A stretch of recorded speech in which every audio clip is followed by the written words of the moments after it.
반갑습니다. 오늘은 우리 빛골 광주는 극락이다, 뭐 이런 주제로 본문을 좀 하겠습니다.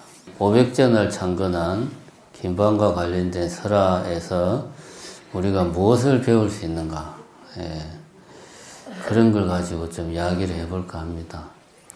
이 500전을 만든 김방과 관련된 설화는 미니 시리즈로 치면 2부작이에요. 기억납니까?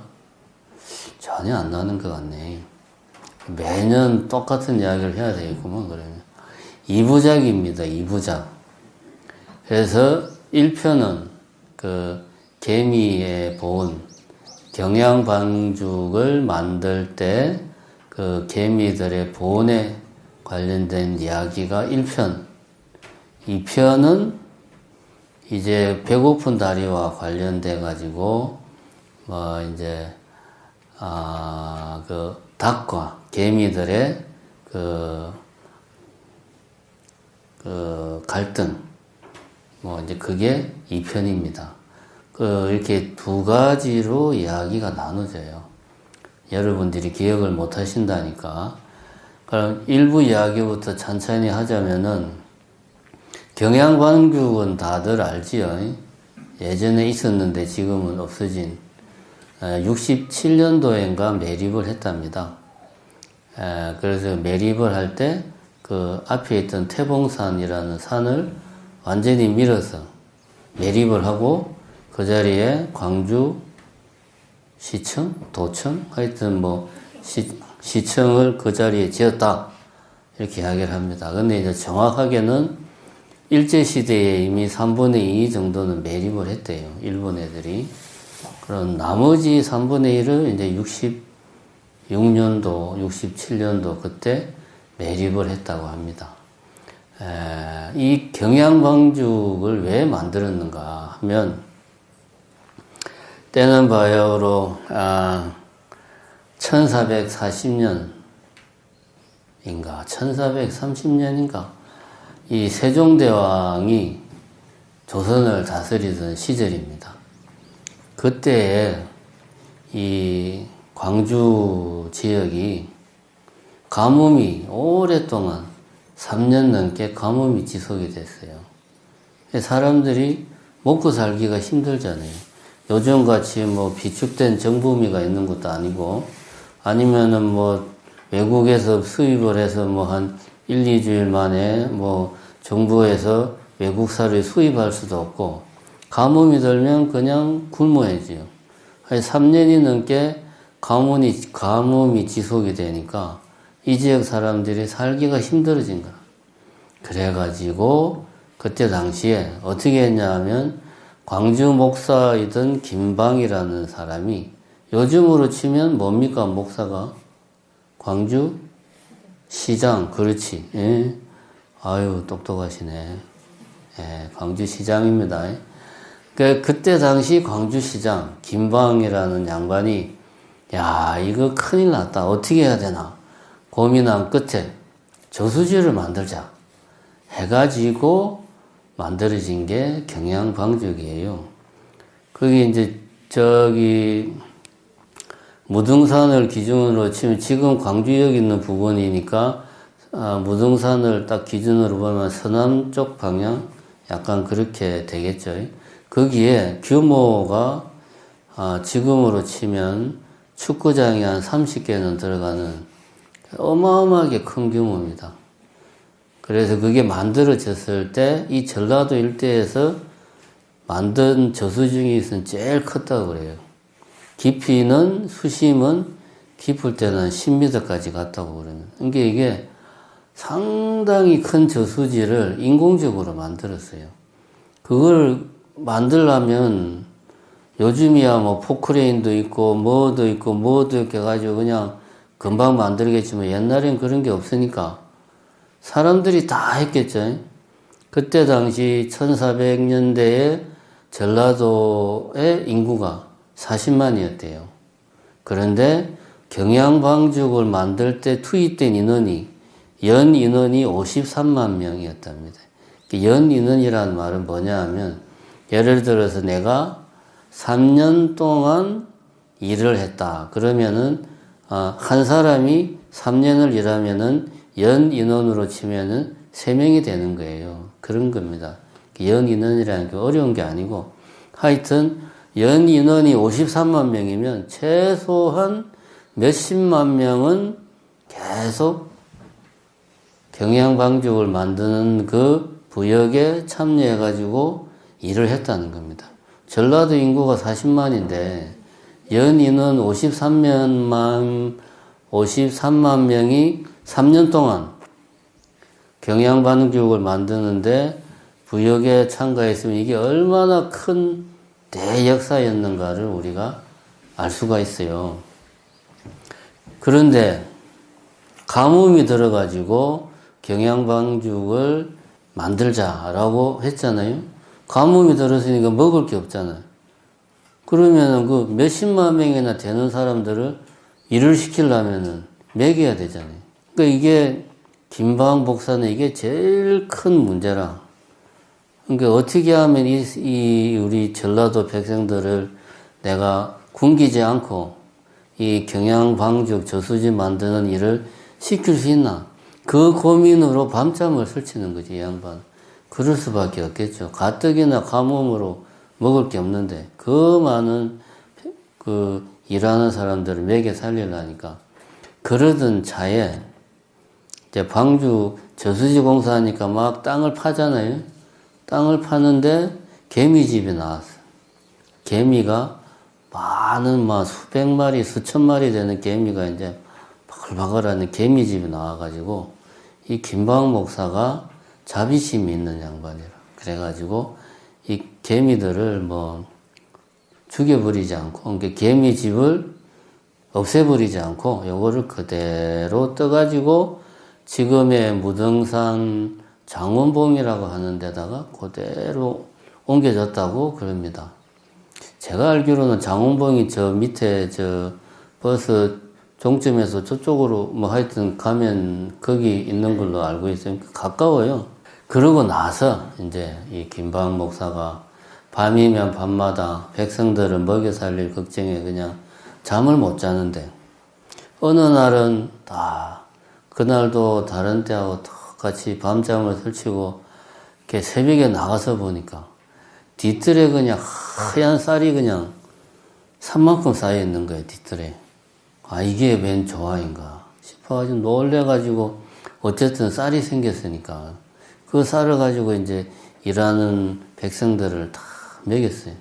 다음 날도 어떻게 먹여 살리나 밤을 콜딱 새고 새벽에 나가보니까 또 뒤뜰에 그냥 하얀 쌀이 그냥 산더미처럼 쌓여 있는 거예요.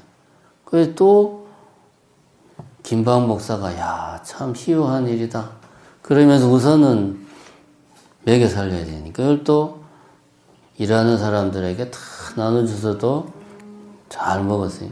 3일째 되는 날, 이게 도대체 왜 쌀이 뒤뜰에 이렇게 쌀이 밤마다 생길까 궁금해가지고 3일째 되는 날은 밤새도록 잠을 안 자고 몰래 지켜본 거예요. 지켜보니까 개미들이 그냥 수천만 마리, 수억만 마리, 어마어마하게 많은 개미들이 어디선가 모르게 그 쌀알을 탁 주워가지고 입에 물고 탁 나르더래, 그지? 그래가지고 우리 김방 목사 집 뒤뜰에 이렇게 막 쌓아놓더래요. 그래가지고 김방 목사가 그 연인원 53만 명이나 동원됐던 그 대역사를 마무리를 할 수가 있었어요. 그래서 이거 순전히 개미들의 도움이 없었다면 이 경양방죽을 조성하는 이 큰 대역사는 할 수가 없었죠. 그죠? 여기까지는 이제 보통 이런 뭐 경양방죽에 관련된 전설하면 나오는 이야기입니다. 경양방죽 전설, 개미보온설화 뭐 해가지고 여기까지가 나와요. 이게 일부. 이게 이제 지금까지가 이제 미니 시리즈 1부 끝. 2부는 이제 무대가 바뀌어가지고 이제 드디어 정심사가 등장합니다. 2부에서. 이제 김방 목사가 어쨌든 이제 큰 저수지를 만들어 놓고 보니까 이 개미들한테 너무 고마운 거예요. 그 고마우니까 어떻게 해야 됩니까? 은혜를 갚아야 되겠죠. 은혜를 갚아야 되겠다 생각해가지고 김방 목사가 생각하기를 내가 이 개미들이 아니었으면 경양방적을 우리가 만들지 못했을 거다. 내가 이 은혜를 갚기 위해서 은혜에 보답하기 위해서 정심사에 500전을 내가 짓겠다 라는 원을 세워요. 그래가지고 불사를 열심히 이제 합니다. 요즘으로 치면 광주시장이 원을 내가지고 정심사에 큰 법당을 하나 짓겠다고 원을 세운 거지. 참 지금 그러면 얼마나 좋을까요? 그죠? 광주시장이 직접 안 해도 그냥 돈으로 주면 한 10억이라도 주면 그 돈으로 건물도 짓고 참 좋은데 어쨌든 그 원을 세우고 불사를 시작을 했어요. 그 불사를 잘 하고 있는 와중에 김방 목사가 병이 걸린 거예요.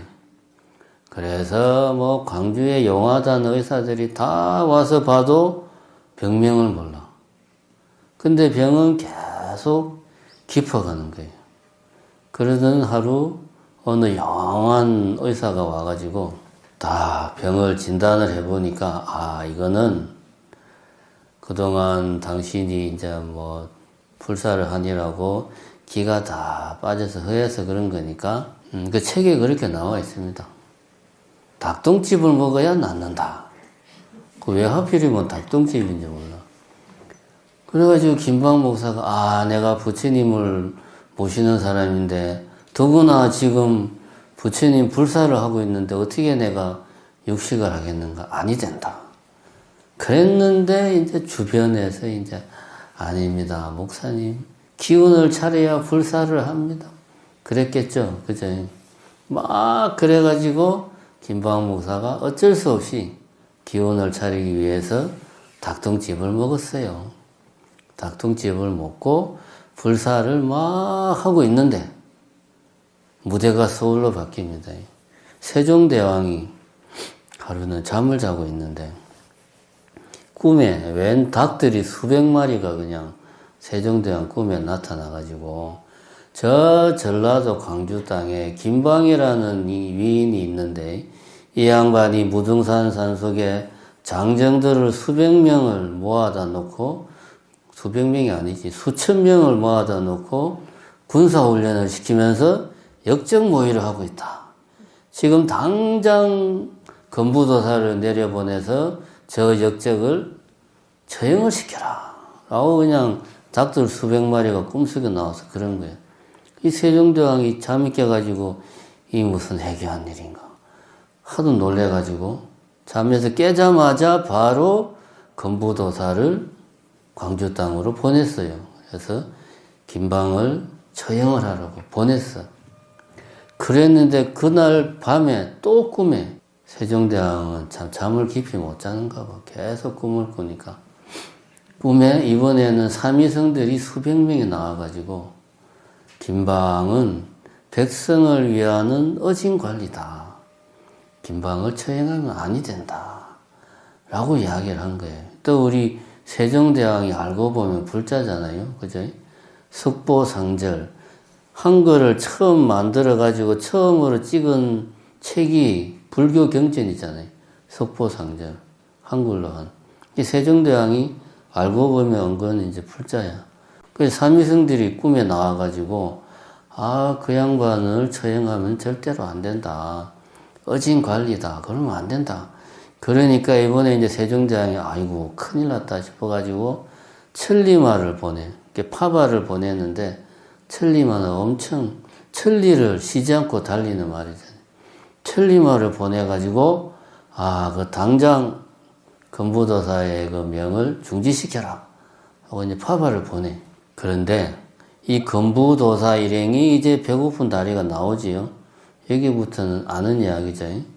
건부도사 일행이 저 밑에 광주천까지 왔는데 서울에서부터 왔는데 광주천을 건너가지고 무등산으로 와서 지금 불사를 하고 있는 김방이라는 이 역적을 잡아서 처형을 시켜야 되는데, 이 말이 광주천을 넘지 않고 움직이질 않는 거야, 그 자리에서. 그러니까 금부도사가 혼자 왔을 리는 없죠. 밑에 이제 자기 부하들을 쫙 데리고 왔겠지. 그러니까 2박 3일 동안 오도 가도 못하고, 그러니까 거기서 그냥 계속 죽치고 있는 거예요.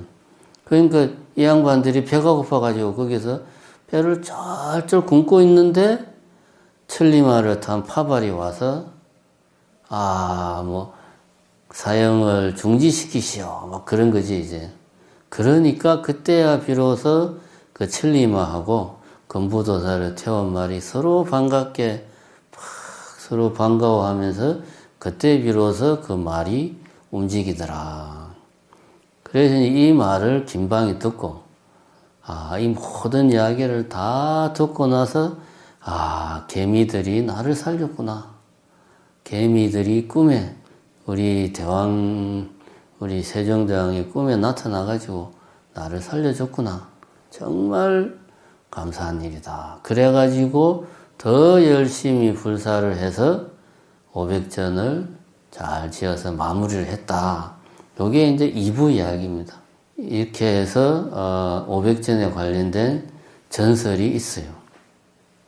이게 근데 100% 전설이 아니고 일부는 역사적인 사실이고 일부는 전설이죠. 역사적인 사실은 뭐냐? 1430년인 것 같아. 1430년에 경양방죽을 광주 목사 김방이 연인은 53만 명을 동원해서 3년에 걸쳐서 경양방죽을 조성했다. 이거는 역사적인 사실이에요.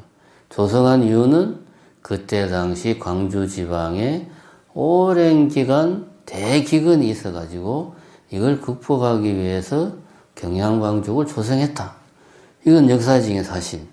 근데 그 다음에 막 개미들이 나오고 닭들이 나오고 하는 건 이거는 이제 전설이죠.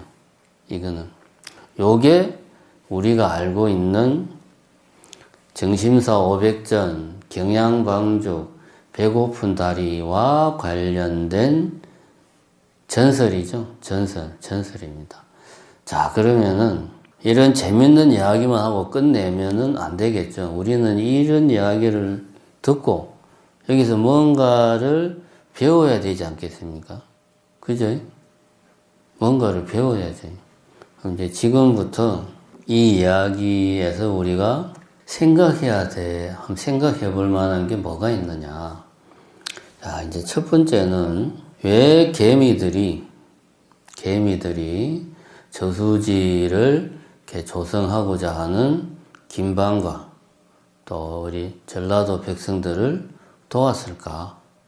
만약 개미가 돕지 않았다면 가뜩이나 기근이라 먹고 살기 힘든데 경양방죽을 만들 수가 없었겠죠. 일하는 사람들이 먹어야 일을 하는데 먹을 게 없는데 개미들이 도와주지 않았으면 저수지를 못 만들었지. 그럼 개미들이 왜 도와줬을까? 왜 도와줬을까요? 이거는 쉬운 이야기죠. 김방이 개미들을 살려줬잖아요. 그죠? 개미집을 그대로 파괴하지 않고 무등산 장운봉에다가 옮겨줘가지고 자비심을 베푸는 거예요. 개미들한테. 자비심을 베푸니까 개미들이 그 은혜에 보답하는 그런 마음으로 개미들이 전라도 백성들과 김방복사를 도운 겁니다. 그래서 이 전설도 경양방죽에 얽힌 개미의 보은설화라고 보통 이야기해요. 여기서 우리가 알아야 될 게 뭐냐? 개미들이 김방목사를 도와준 거는 아까도 이야기했지만 김방목사가 행한 그 자비행이 있었기 때문에 도와줬어요. 자, 우리가 뭔가를 염원을 하고 뭔가를 소원하는 바가 있을 때 뭘 합니까? 기도를 하죠. 그죠? 김방 목사와 전라도 백성들도 대기근에 시달리면서 염원을 했겠죠. 이 가뭄이 빨리 끝났으면 좋겠다. 우리가 어떻게 하면 가뭄을 이겨낼 수 있을까? 좀 가뭄에도 힘들지 않게 살았으면 좋겠다 라고 하는 소원, 염원을 가졌겠죠. 그제? 근데 그런 염원만 가진다고 해서, 소원만 가진다고 해서 소원이 이루어지느냐? 아니라는 거지. 김방 목사처럼 자비행을 해야 된다. 자비행위 없이 소원만 열심히 빈다고 해서 되는 게 아니다 하는 거를 우리는 여기서 알 필요가 있습니다. 보통 이런 설화라고 하는 것은 사실 누가 지었는지 몰라요. 그냥 사람 입에서 사람 입으로 전해져 내려오면서 이야기가 각색이 되고 바뀌고 하면서 다듬어지죠, 이야기가. 그러면서 어느 순간 정착이 되어서 완성이 되어서 전해지는 겁니다. 그럼 사람들의 마음이 이렇다는 거지. 내가 뭔가를 이루고자 한다면 먼저 베풀어야 된다. 자비행을 해야 돼. 뭐 돈을 베풀라는, 뭐 돈을 베풀면 좋지. 좋은데 그런 것뿐만 아니라 자비행을 해야 된다. 자비행과 함께 소원 성취를 위한 기도, 염원을 해야지만이 비로소 그것이 의미가 있다 하는 것을 우리는 여기서 알 수가 있습니다. 첫 번째. 두 번째는 그러면 이 개미들의 도움이 가지는 의미가 뭐냐? 우리가 잘 알고 있다시피 광주는 빛고울이란 말이에요. 빛광자에 고울주자. 아는 이야기니까 짧게 하겠습니다. 왜 광주냐 하면 이 무등산에 아미타 부처님이 상주한단 말이야. 왜? 무등산의 무등은 무등광불의 무등이란 말이지. 무등광불은 아미타불의 12가지 다른 이름 중에 하나예요. 무등산은 무등광 부처님이 상주하는 곳이에요. 다시 말하면 아미타 부처님이 상주하는 곳이 무등산이고, 그 아미타 부처님의 빛이 쫙 퍼지는 이 무등산 앞에 넓은 벌판이 빛고울 광주인 겁니다. 그래서 광주예요. 그러면 우리가 생각을 해봅시다. 아미타 부처님이 계시는 곳이 어디입니까? 사바세계예요. 어디죠? 아미타 부처님은 알지만 대답을 안 하죠. 서방 정토에 계시죠. 같이 이렇게 이야기를 해주면 저도 앞에서 떠들면서 좀 신이 나고 여러분들도 덜 졸리고 그렇습니다. 아미타 부처님이 계시는 곳이 서방 정토란 말이에요. 그죠? 그러면은 무등산에 아미타 부처님이 상주하니까, 계시니까 광주가 뭡니까? 서방 정토지. 정토. 극락. 그죠? 그렇잖아요. 여기 아미타 부처님이 계시니까요. 지금 여기가 극락이에요.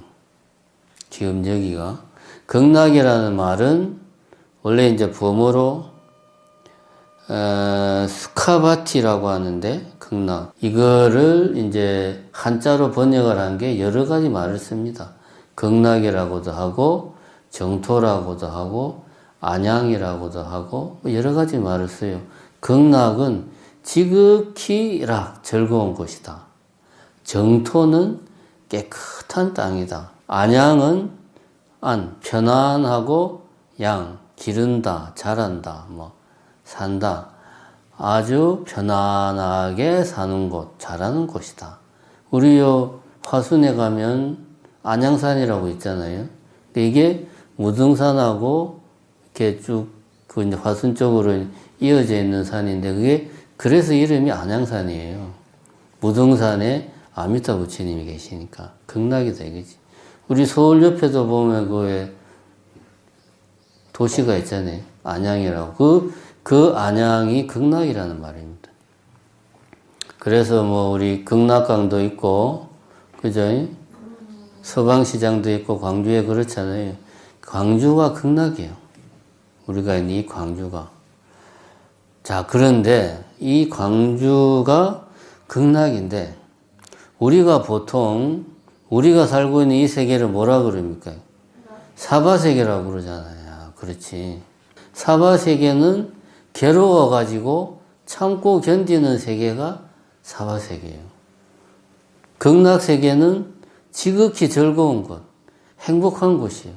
행복이 있는 곳이 이 극락세계예요. 우리는 보통 우리 중생들은 사바세계에 살고 있다고 생각을 해요.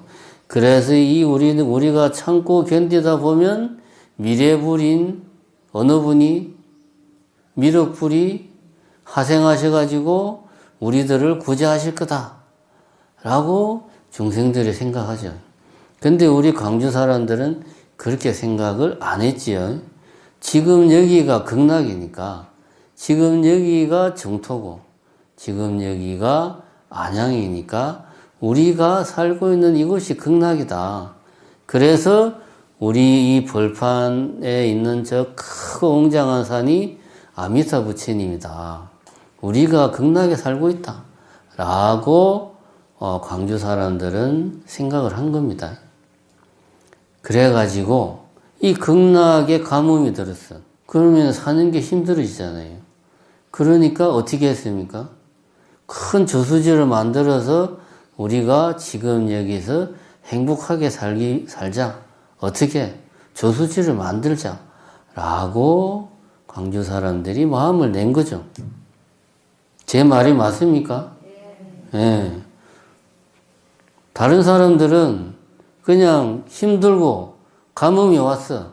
그럼 힘들고 괴로워도 참으면서 언젠가는 미륵불이 하생해서 우리를 구제해 주실 거라고 생각할 때 광주 사람들은 여기가 극락인데 그럼 우리가 저수지를 만들어 라고 해서 저수지를 만든 거예요. 그런 광주 사람들의 마음에 감흥을 해가지고, 감흥이란 말 뜻을 압니까?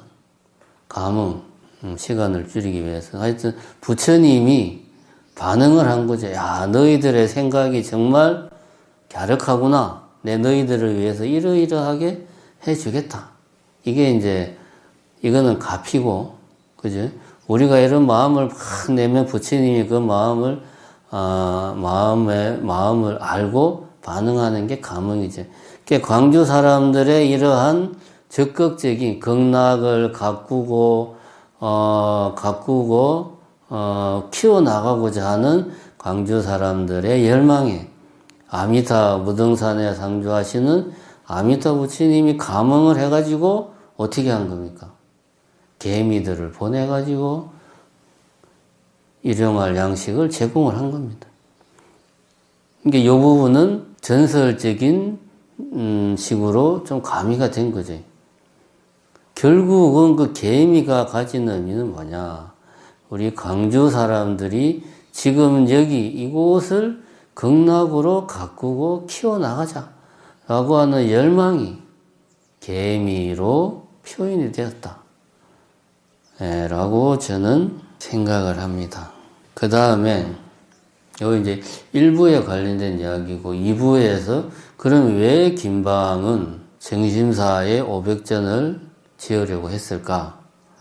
겉으로 드러나는 것은 개미들의 은혜에 보답하고자 그렇게 한 거죠. 그죠? 그렇습니다. 개미들의 은혜에 보답하기 위해서 그렇게 한 겁니다. 그런데 잘 우리가 생각을 해봅시다. 저수지를 만들면, 큰 저수지를 만들면 그 저수지 만든 사람들만 혜택이 갑니까? 아니면 그 자손들까지 대대손손 혜택이 갑니까? 대대손손 가잖아요. 그죠? 그러면은 그 은혜에 보답하는 것도 어떻게 해야 됩니까? 대대손손 보답을 해야지. 그 혜택은 대대손손 가는데 보답은 한 번만 딱 하면 이거는 나쁜 놈이지. 그래서 김방이 우리의 후손들도 너희들도 이 저수지의 혜택을 받아서 편안하게 살 거니까 너희들도 이 개미들에게 보답하는 마음을 매년 이렇게 보답하는 마음을 표시를 해라. 그러자면 뭔가가 있어야 되니까. 그래서 500전을 지으려고 마음을 내지 않았을까 그 개미에 대한 보온을 내가 보답을 하고 싶다 라고 하는 것을 자기 대에서만 끝낸다고 하면 큰 제사를 지내거나 그랬겠지만, 대대손손 너희들도 나처럼 개미들의 그 은혜에 보답을 해라 해서 500전을 지었습니다. 그걸 왜 무등산에 있는 절에다 지었느냐? 그 개미들은, 요 부분부터는 이제 전설적인 이야기인데, 이 무등산에 상주하시는 아미타 부처님이 감흥을 해서 이제 그 가피력으로 보내줬으니까, 당연히 무등산에 있는 사찰에 500전을 지어서 아미타 부처님께 감사를 우리가 표해야 되는 거죠. 지극히 당연합니다, 이거는. 그럼 이렇게 했는데 이거를 어디 다른데 광양 어딘가에다가 할 수는 없잖아요. 그죠? 아미타 부처님이 계신 곳에 감사하는 마음을 표하는 거죠. 그 다음에, 그래서 무등산에 있는 사찰에 법당을 짓고 개미들의 은혜에 감사하고자 했던 거고, 정심사가 됐던 거는 아마 조선시대에도 이 무등산에 있는 많은 절들 중에서 정심사가 큰 절이니까, 대표 사찰이니까 그러지 않았나, 이렇게 생각을 합니다. 그러면 왜 하필이면 많은 정각 중에서 500전을 김방이 지으려고 했을까? 이 부분도 한번 생각을 해봅시다. 생각을 해보면 저는 이렇게 생각을 합니다. 많은 개미들이, 그 수천 수만 마리의 개미들이 밤새도록 쌀 한 톨씩 물고 날라가지고 그 김방 목사와 전라도 백성들이 경양방죽을 만드는 일을 도왔다 이겁니다. 많은 수의 개미들이 했어요. 그래서 김방 목사가 생각하기를 많은 불보살님들한테 뭔가를 이렇게 표현을 하고 싶은데, 그렇다고 해서 부처님, 서가모니 부처님, 비로자는 걸 다 할 수는 없고, 숫자가 많은 게 뭐가 있을까? 불보살님 중에 보니까 나한님들이 있는 거예요. 원래 나한님들은 부처님의 금강경에 보면은 1250 아라한들이 어쩌고 저쩌고 나오잖아요. 그래서 이 아라한님들에게 내가 공양을 올리면 많은 아라한님들에게 공양을 올리니까 개미들도 많았으니까, 그러니까 일맥상통한다 라고 생각을 해서 500전을 짓지 않았나. 더 정확하게 말하면은 개미들 한 분 한 분들이 아라한이에요. 나한들이에요. 그 나한들이 어떻게 개미의 몸으로 화해가지고 우리 백성들을 도왔으니 내가 응당 500전을 지어서 나한님들에게 공양을 올려야 되지 않느냐. 이거는 지극히 당연한 생각입니다.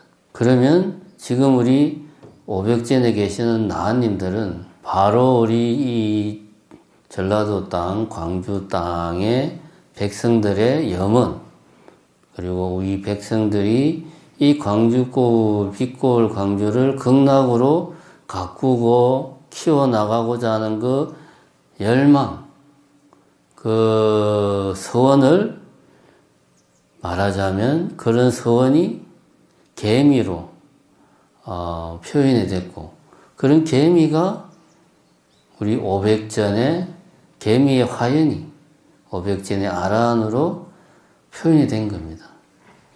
이 말은 다시 말하면 결국 500전에 계시는 나한님들은 우리 광주의 극락이 빛골 광주, 극락당 빛골 광주를 지키고 가꾸고 키워나가려는 광주 사람들의 염원이 500전의 나한님들로 이렇게 형상화되었다.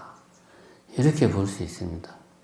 그래서 이 모든 이야기에, 그러니까 경양방주과 정심서 500전 창건에 얽힌 이 모든 이야기들의 핵심에는 광주는 극락이다 빛골 광주는 지금 여기 이곳이 극락이다 라고 하는 생각, 또 그렇게 이 광주를 가꾸고 키워나가고자 하는 광주 사람들의 서원과 열망이 이 모든 경양방죽의 조성과 거기에 얽힌 전설과 정신사 500전을 창건한 이 모든 이야기의 가장 뿌리에 자리하고 있는 것이 바로 제가 지금 말한 광주는 극락이다 라고 하는 우리들의 생각입니다. 이 점을 잘 아시고 우리가 매년 500대제를 할 때가 되면 물론 무등산에 상주하고 계시는 아미타 부처님을 우리가 잘 섬기고 모셔야 되겠다는 생각, 그리고 우리 아라님들, 우리 정심사에 계시는 정심사를 수행의 도량으로서 정심사가 자리매김할 수 있도록 해주시는 500전의 나한님들에게 우리가 공양을 정성껏 올리겠다는 생각과 더불어서 이곳이 지금 여기 이곳이 바로 극락이다 라고 하는 우리 선조, 또 그 앞에 선조, 그 앞에 선조들의 그 염원과 열망을 우리도 이어가지고 우리 후세에게 물려주자, 이런 생각을 우리가 500대제를 할 때마다 해야 되겠습니다. 물론 500대제의 의미는 제가 그동안 이야기했듯이 나한님과 인연을 맺는 것이 1차적인 의미가 있습니다. 오늘은 특별히 우리 500전의 창건과 경양방죽의 조성과 관련된 설화 속에서 우리가 500대제를 어떤 마음으로 임해야 될까 하는 이야기를 했습니다. 예, 이상 마치겠습니다. 감사합니다.